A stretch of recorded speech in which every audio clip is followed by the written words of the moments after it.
અંકલેશ્વર કોસંબરી ગામ ખાતે ગત રોજ શ્રી બંગલોઝ સોસાયટીમાં ગત રોજ થયેલ ચોરીમાં આખરે પોલીસ ફરિયાદ નોંધાવવા સાથે ચોરીના સીસીટીવી પણ સામે આવ્યા છે.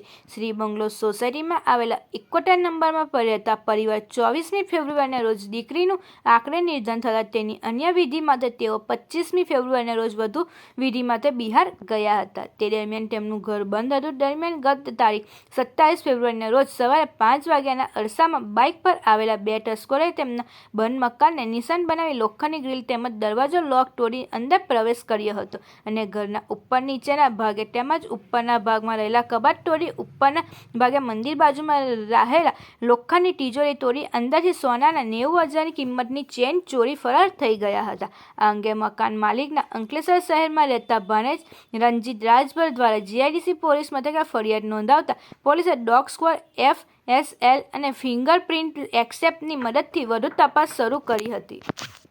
શું નામ તમારું? મારું નામ રણજીત રાજભર છે. ક્યાં રહો છો તમે? હું અંકલેશ્વર સિટી સંજયનગરમાં રહું છું. શું ઘટના બની છે અહીંયા? અહીંયા મારા મામા લાગે છે, દૂરના મામા છે અને ફ્રેન્ડ હોય છે ખાસ કરીને. અને આ એમને ઘરે કાલે સવારે છે ને 5 વાગે એ ચોરો લોકો ચોરી કરી ગયેલા છે. કેટલાની ચોરી થઈ છે? લગભગ 15 લાખની આસપાસ છે. શું કયા કારણસર ઘર બંધ હતું? એમની છોકરી છે ને રવિવારે 24 તારીખે ડેથ કરી ગયેલી છે. એમાં 25 તારીખે એ લોકો બિહાર ગામ જતા રહેલા છે, એટલા માટે ઘર બંધ હતું.